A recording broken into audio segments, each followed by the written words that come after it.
hoy vamos a hablar de un tema interesantísimo que afecta a muchísimos niños hoy en día, el llamado bullying, también acoso escolar. Esto es Magazine Otro Nivel. Yo soy Cristina Ramos y hoy en día me acompaña el doctor Javier Deloño Capote, jefe de la Unidad en Salud Mental en Niños y Adolescentes de la Comunidad Valenciana, con una larga experiencia de más de 45 años. ¿Cómo está usted? Encantada de que nos acompañe. Encantado yo también. Pues bien, con ilusión, aquí en mi tierra nuevamente y nada, dispuesto a ayudar a los niños y a los adolescentes. Pues claro que sí, en un tema como este que la verdad, como decía anteriormente, pues toca a muchas familias hoy en día. ¿Y considera usted que sería necesario comenzar dando una definición de lo que es el acoso escolar? Sí, claro, me parece muy pertinente. El acoso escolar y bullying, vamos, más o menos son similares. Sí. Es una forma de maltrato bien físico, psicológico, verbal, de forma reiterada y continuada en el tiempo, ¿no? Porque por unas palabrotas o tal que todos hemos tenido en nuestra infancia no se puede llamar. Hay que, de forma reiterada y continuada, maltrato físico, psicológico o verbal. ¿Cuáles son las causas que ocasionan a ciencia cierta el bullying? Es decir, ¿qué lleva a un niño a acosar a otro? Bueno, las causas las podríamos sintetizar, las podíamos definir como esos niños acosadores a lo mejor han tenido una infancia difícil, o a lo mejor han sido maltratados de pequeño y a lo mejor también han sido acosados, ¿no? Entonces es una forma de proyectar ellos lo que sufrieron en otro niño. Otro tipo de causas es el clásico adolescente que quiere destacar, porque no destaca a lo mejor en otras situaciones de notas académicas o deportivas o tal, y entonces utiliza la fuerza física y tal para hacerse valer y destacar. Sabe que hay un fenómeno, Cristina, que es el fenómeno de imitación entre los jóvenes.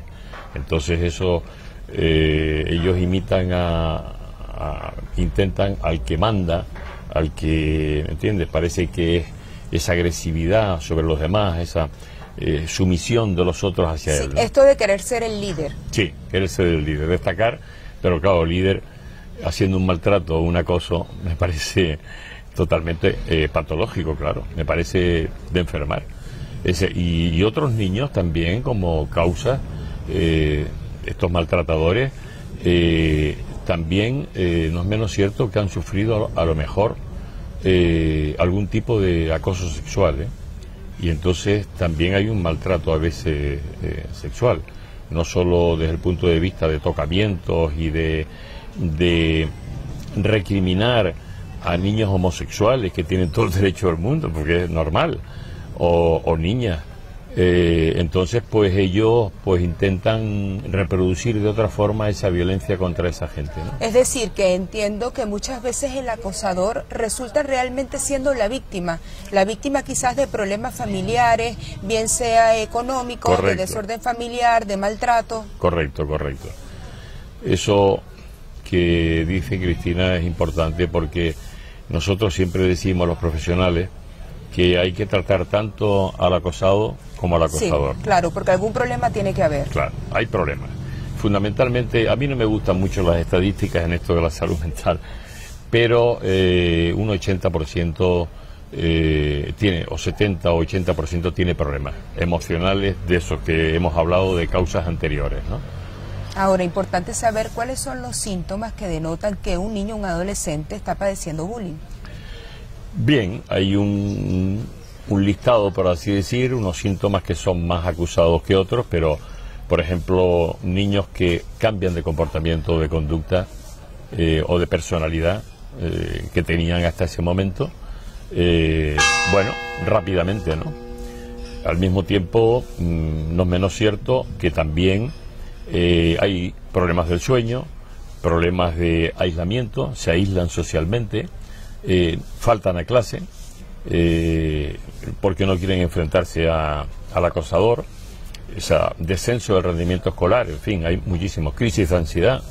Esos son los síntomas fundamentalmente más llamativos, ¿no?, de los niños acosados. Y por supuesto los síntomas físicos, que no hace falta que los niños lo demuestren, porque ya que un niño llegue golpeado a casa en reiteradas oportunidades, ya denota obviamente que está sufriendo acoso físico. Sí, lo que pasa es que el diagnóstico diferencial, o sea, la diferencia en que eso sea un acoso, o sea, unas caídas en el colegio, o tal, ellos pueden, por miedo, ¿no?, a las represalias del otro, si se entera que dicen que está siendo acosado, dice que se cayó por la escalera, que en el patio jugando al fútbol se le hinchó un chichón, le dieron una patada, etcétera, ¿no? O sea, que en eso sí es importante el que haya una prevención y qué factores de riesgo, ¿no?, puede tener. O sea, por ejemplo, los niños, desde mi época, en el colegio La Salle, hace 60 años, vamos a ver, niños que tienen problemas de visión, los llaman ciegos, se meten con ellos, niños que tienen problemas de obesidad, niños que son bajitos, que son muy flacos. Sí, niños... que tienen gafas, que tienen aparatos. Correcto, correcto. Entonces son un poco, es el alimento más nutriente para el acosador. Exacto, sí. Es el alimento más nutriente para el acosador, porque saben que ese es un niño más indefenso que no les puede hacer frente. ¿Me entiendes? Entonces, realmente, y ocurre una cosa, en estas décadas anteriores, hace 10 o 20 años, yo empecé a ver en el Hospital Universitario La Fe chicos que eran muy buenos estudiantes y que no tenían ninguno de esas cosas de debilidad física o obesidad y tal, pero se metían con ellos y los acosaban por tener muy buenas notas, ¿no? Cosa que es realmente lamentable, ¿no? Hay una cosa, yo quisiera hacer un pequeño paréntesis, hay una cosa que a mí me gustaría mucho como profesional, y aquí en mi tierra sobre todo, que se implantara, se pudiera desarrollar los diálogos socráticos. Y usted me dirá, ¿qué son los diálogos socráticos? Pues Sócrates sabemos que era un filósofo de una enorme valía, ¿no? Lo sabe todo el mundo. Entonces, eso, lo que él quería para los jóvenes, y con Platón, quería que los jóvenes manifestaran que se puede hacer en clase, en las aulas, una vez al mes, hora de diálogo socrático al mes. Y es decir, que no son debates de A contra B, no son enfrentamientos, son diálogos sobre la justicia, sobre lo que piensan de los hábitos saludables de vida, lo que piensan de del compañerismo, etcétera, etcétera. Y eso es muy constructivo, eso hace compañerismo, eso hace que la gente disminuya la agresividad de estos acosadores. Y eso me gustaría que la Consejería de Educación lo tuviera en cuenta, ya que está intentando hacer cosas cada vez mejor, porque los diálogos socráticos se impusieran una vez al mes, por lo menos en los colegios públicos, en los institutos.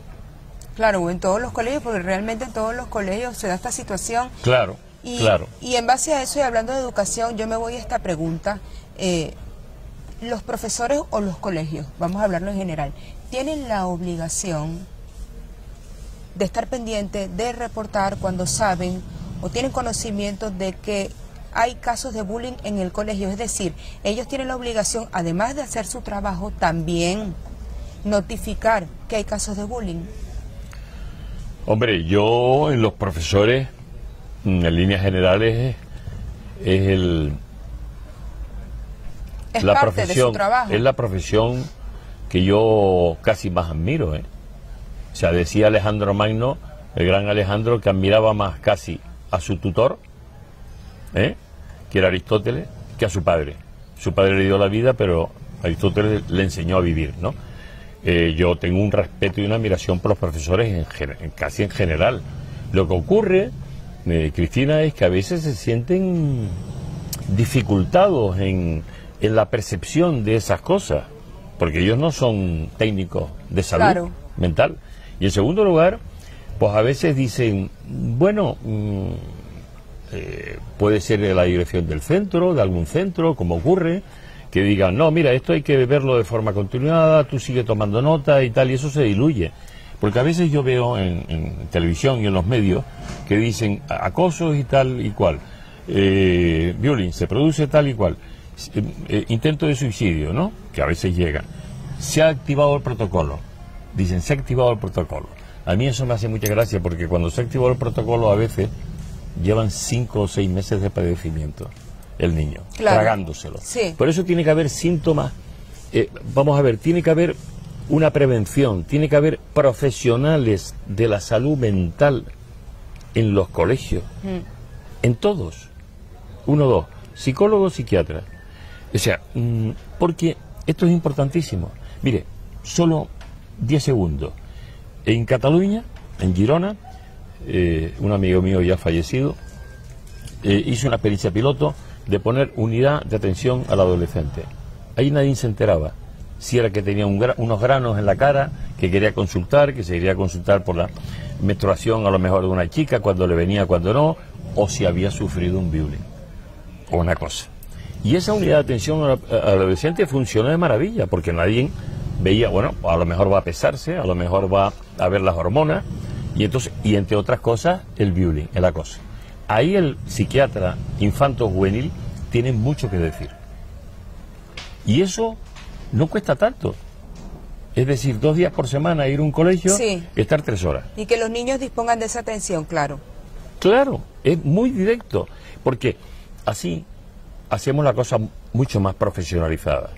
Y al mismo tiempo quitamos esa responsabilidad que no tienen por qué tener tan angustiadamente los profesores. Porque los profesores están para enseñar. Claro. Y los médicos estamos para tratar. Así de simple. Además, perdone, sería muy fácil porque ya el médico notifica a los padres, el médico se encarga de notificar a los padres que hay un caso de acoso escolar, porque eso es otra cosa. ¿Cómo hacen los padres para darse cuenta de que los hijos están sufriendo acoso escolar si la mayoría lo esconde? Muy bien visto, muy bien visto. La perdono. Es una broma que creo que hay que tener siempre humor dentro de las cosas serias. Mire, Cristina, el tema es que lo que usted acaba de decir es perfectamente encajable con lo que digo. Es decir, que así los padres se enteran de verdad el proceso de ese niño, de su hijo acosado, y las repercusiones que puede tener. Y entonces se dan normas de conducta para cómo actuar, tanto a padres como a ese niño. Usted antes fuera del micrófono me comentaba un aspecto que es interesante, que era cómo había que, bueno, lo veremos cuando usted crea, ¿no? Pero ya le anticipo qué soluciones puede tener, ¿no?, esta situación, ¿no? Claro. Pero bueno, aunque luego abordemos más intensamente, pero una de las soluciones es a los niños, yo siempre recomiendo 2 cosas: habilidades sociales y deporte. ¿Qué son habilidades sociales? Modos de afrontamiento, de afrontar los problemas. Y para eso hay técnicos de salud. Y entonces afrontar los problemas, ¿cómo decirle, por ejemplo, al acosador que te crees superior a mí porque eres más fuerte? A lo mejor mentalmente no eres tan fuerte o no eres tan buen compañero. Que no tenga miedo ese niño, que lo diga ante otros niños, si va a ser acosado, ¿no? O sea, para que los otros niños tomen también ese ejemplo de decir, qué bien, vamos a ayudar a este niño que está siendo acosado. Y luego otras cosas, que yo soy un enamorado, siempre, desde que nací creo, del deporte. El deporte es fundamentalísimo. Sí, es vital. Pero no solo para el sacrificio, la humildad de saber ganar y perder, la mente, el cuerpo, la disciplina, muy bien, sino también como vía de defensa ante esas agresiones. Meter a los niños en un deporte que se fortifique, se ponga fuerte, y en artes marciales también como defensa, porque la vida está como está, y está increciendo la violencia de una forma tremenda, como usted sabe igual o mejor que yo, y los acosos sexuales y lo tal. Entonces el deporte, meter a un niño en artes marciales a los 8 o 9 años es fundamentalísimo. Y no basta solamente ahora con todos los tipos de acoso que existen, sino que también ahora está el cyberbullying, lo que llaman el acoso por internet. Es decir, que un niño puede ser acosado, cuando hablo de un niño hablo de niños adolescentes, puede ser acosado las 24 horas del día. Correcto. Y de pronto ni siquiera se tiene conocimiento de quién es el acosador. Correcto. Al parecer, amenazas físicas, amenazas de muerte de todo tipo. Hay cientos de niños que reciben amenazas diarias. ¿Nos podría explicar un poquito más a fondo de qué trata la unidad de atención a niños y adolescentes, sobre todo para implantarla en los colegios? Sí, bueno, la unidad de atención a los adolescentes se hizo hace 15 años, una experiencia en Gerona, que funcionó muy bien, a cargo de un compañero mío, ya fallecido, tristemente fallecido, y fue un éxito. O sea, consiste en que los colegios, para eso la Consejería de Educación tiene que apoyar lógicamente esto y hacernos caso a los profesionales de salud mental, consiste en poner una consulta que se llama UA, Unidad de Atención al Adolescente. Y ahí, en esa unidad, caben consultas del tipo que un chico va y pregunta al médico que está allí, al psiquiatra infanto-juvenil, pues que si es pediatra es mejor, como en este caso somos algunos todavía que quedamos que somos pediatras y especialistas en salud mental, pues le pregunta acerca de la acné juvenil, otro puede preguntarle a través, otra chica ve la menstruación, qué tiene que hacer, qué no tiene que hacer, en directo, en el propio colegio, claro, sin buscar citas en la Seguridad Social de 2 meses, de 3, por la larga lista que hay, ¿no? Pero fíjese usted todas las facilidades que tiene esa unidad de atención al adolescente. Yo, con los cambios que se están ocurriendo en Canarias, que espero que sean afortunados, y lo espero, y creo que van a ser positivos, yo creo que la Consejería de Educación y Sanidad tienen que tomarse muy a fondo esto. Y en esa unidad de atención al adolescente van también, para terminar, nadie sabe los otros chicos a qué van, ¿no? Entonces se sienten protegidos, porque hay una intimidad y una transferencia con el propio médico. Sí, eso es como una confesión. Muy bien. Un desahogo. Pero sin culpa, ¿eh? Sin ponerles luego ninguna penitencia, ¿eh? Porque los especialistas en salud mental ya va siendo hora que nuestro país cambie, porque hay cátedras en Norteamérica, en Suiza, en Alemania, la psiquiatría infantil, la salud mental infantil. No somos cocos ni vamos a sancionar a nadie. El psiquiatra no sanciona a nadie. El psiquiatra le dice a un chico las habilidades sociales que a lo mejor le interesan y cómo aprender a resolver sus miedos, sus dudas o sus ansiedades. Punto. Médico de ayuda, pues somos médicos. Entonces, en esa unidad sería fabuloso, Cristina, porque con 2 días en semana, 3 o 4 horitas, es una consultita. Sí, o cuando lo necesiten. Cuando lo necesite. Una vez en semana en cada colegio. Y entonces eso, pues, te evita listas de espera, te evita el comértelo tú, el adolescente, y en cambio lo suelta. Usted sabe que las cosas hay que soltarlas para curarse. Entonces, realmente eso es, para mí, es enormemente efectivo, y además va a dar una solución a muchos conflictos de adolescentes. Claro, pero cuando dice las cosas hay que soltarlas. Sí, sí. Es un tema difícil, y más para los niños, me parece a mí. Y eso lo sumo a lo que me comentaba anteriormente, antes de comenzar esta entrevista, cuando decía, los psiquiatras somos médicos, los vamos a ayudar. Los psiquiatras no somos, como decían antes, que le vamos a poner los tornillos en la cabeza. Claro, ¿cierto? Claro, y es que es así. Claro. Es así. Mire usted, en Estados Unidos, directores de bancos, directores de tal, el mismo señor Trump, pues tienen su psiquiatra y su psicólogo de cabecera. Los de la NBA, los famosos baloncetistas, tienen sus psicólogos y psiquiatras, ¿me entiende? Entonces, vamos a ver, el psiquiatra infanto-juvenil ha estudiado lo mismo que el cirujano y lo mismo que el médico de familia. Yo soy pediatra, por ejemplo, también. Entonces, es interesante que uno pueda ver que estos aspectos ya tiene que perder miedo los padres. Si aquí no se va a sancionar ni a culpabilizar a los padres, se va a ayudar. Claro. Mira, hay otra cosa, y usted me da pie para decirlo porque como está interesada en este tema, afortunadamente muy interesada, le voy a decir una cosa. Había una cosa que funcionaba en España muy bien, que eran las escuelas de padres. Yo, desde mi experiencia y de mi modesta opinión, quiero decirle que tiene que reanudarse, reactivarse las escuelas de padres. ¿En qué consiste? En que una vez cada 2 meses, 3 veces al año o 4 veces al año, una vez al mes sería lo ideal, fueran los padres a las escuelas de padres, ante los profesionales que somos los que vamos a dar unas posibles y adecuadas normas de conducta, a recibir situaciones de preguntas de los padres, a facilitarles esas dudas que tienen, escuela de padres es fundamental. Claro.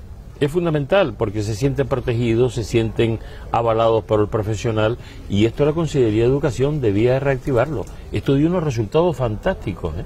En Madrid y en Barcelona, cuando yo estaba en la Clínica La Paz, en el Hospital La Paz, eso dio unos resultados, y los niños con problemas de violencia, con problemas de ansiedad, disminuyeron la mitad.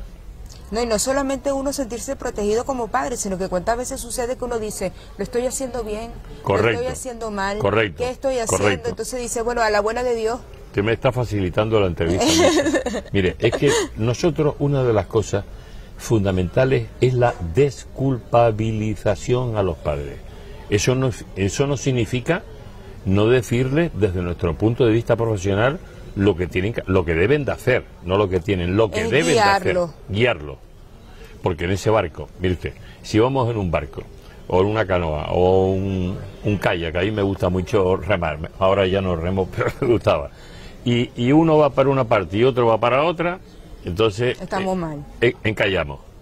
Los padres y el profesional tienen que ir en la misma dirección, en la misma dirección. O sea, lo que usted dice no solo es sentirse protegidos, sino guiados. Claro. Y luchar contra la corriente. Entonces, para cerrar, cuando hablamos de soluciones hablamos de básico, unidades de salud mental en los colegios, deporte, también básico, correcto, para los niños. Definitivamente el deporte crea seres humanos muchísimo más fuertes, y por supuesto el apoyo familiar también básico. Entonces, por último, en caso de no recurrir a ninguna de estas medidas, ¿cuáles serían las consecuencias, las peores consecuencias de padecer acoso escolar? Las peores consecuencias son evidentemente crisis de ansiedad en los adolescentes, en los niños que sufren estas situaciones, fobias, temores, problemas al dormir, pesadillas, terrores nocturnos, baja autoestima terrible, depresiones e intentos de suicidio y suicidio. Porque le voy a decir una cosa que posiblemente, aunque usted está documentada, veo del tema, no lo sabe. Mire, yo no quiero exagerar, pero las estadísticas de estos últimos años hablan de que cada 10 o 15 o 20, en fin, depende de la zona, entre 10, 15, 20, de suicidios no se declaran sino uno. ¿Por qué? Por miedo, por vergüenza a que mi hijo se haya suicidado, o porque parece que es una cosa muy traumática, evidentemente. Sí. Se disfraza con que se cayó, le dio un desvanecimiento por la montaña, o que realmente se tomó unas pastillas que le sentaron mal, cuando lo que hizo fue una autointoxicación, sí, claro, medicamentosa, ¿no? Entonces, esas son consecuencias terribles. Incluso, es decir, aunque los niños no llegan a intentos de suicidio, que hay tentativas de suicidio un montón, muchísimo más que lo que la gente cree. Se quedan con depresiones, con complejos neuróticos, con la autoestima enormemente baja, para toda la vida, ¿eh? Porque anteriormente, no sé si fuera de micrófono, le decía que hay una cosa importantísima, que lo que no se cura en la infancia dura toda la vida, generalmente. Por eso la infancia es clave, es la piedra angular de todo, para los padres, para una nación, para una solidaridad, sí, un ejemplo, ¿me entiendes? Hay que cuidar la infancia, mimarla a tope. Por eso nosotros, que no nos consideramos ni superior ni inferior a nadie, pero ocupamos un espacio, y qué bonito espacio, ayudar a los pibes. Así es. A mí eso me motiva una enormidad, ¿sabes? Sí. Porque los niños no tienen la culpa de lo que la sociedad y ciertos padres, sí, hacen o hacemos. Es así, es tal cual, sí. ¿Me entiende? Entonces, claro, se convierten luego en víctimas. En víctimas, y sacan esa agresividad de una u otra forma, ¿sabe? Y como dice mi amigo compañero Javier Urra, pues el tirano, el pequeño dictador, ¿no? Entonces, y las madres, como generalmente son muy protectoras y son más cariñosas y son como son, porque las madres uno lo que hace es que se tiembla todo. Entonces se pone a disposición del chico, por así decir, y no le pone límites y le da miedo con lo que hay, y no, para eso estamos los profesionales. Mire usted, el niño tiene que frustrarse, Y frustrarse es tolerancia a la frustración. Porque un niño va a meter la mano en el enchufe con 2 años y lógicamente le dice, no puede ser, eso quema. No, el niño no te entiende. Que te va a dar una crisis epiléptica. El niño no sabe qué es eso con 2 o 3 años. Si no le pega un cachetón en el culo, que no lo van a llevar al fiscal. Sí, que no, y ni tampoco van a matar al niño por eso. Por eso, no lo llevan al fiscal de menores, que te parece amigo mío, es una gran profesional. Le voy a decir una cosa, que un cachetón al culo. Y, por ejemplo, y el niño que se pone con pataletas a llorar en la calle, oye, te quedas ahí, adiós, muy buena, verás cómo el niño se levanta cuando la madre se vaya. Sí. Mire, son cosas tan simples, que nadie te va a acusar por eso, nadie te va a maltratadora. No, y a veces nos complicamos de más las madres, la verdad que sí. Os complicáis. Queréis muchísimo, pero os complicáis. Bueno, doctor Javier, pues le damos las gracias por haber estado con nosotros y por supuesto le quiero decir a todo nuestro público que tenemos al doctor Javier Deloño Capote pasando consulta en el Centro Médico Aridane Salud o en Tinabana, en Santa Cruz de la Palma. En Tinabana, Santa Cruz de la Palma, sí. En Tinabana, Santa Cruz de la Palma. Sí. ¿Qué día? Bueno, yo vengo de Tenerife los jueves. ¿Dice aquí a la camarita? Sí, los jueves, toda la semana, mañana y tarde, los jueves. Estoy muy contento con este inicio además La Palma es una isla maravillosa que me encanta sobremanera y gozo nada más pisar el aeropuerto. Y estoy en Tinabana pues todos los jueves. Y bueno, mi intención también es hacer charlas en institutos o donde me requieran. Y muchísimas gracias, Cristina, por esta No, gracias a usted entrevista. por su compañía, así que la verdad que el día de hoy hemos hablado con una eminencia y esta es la clase de médicos y de profesionales de que dispone tanto el Centro Médico Aridane Salud, ubicado aquí en los Llanos de Aridane, como el Centro Médico Tinabana en Santa Cruz de la Palma. Amigos, esto fue Magazine Otro Nivel y ya nos vemos en una próxima oportunidad. Muchísimas gracias por acompañarnos. Gracias.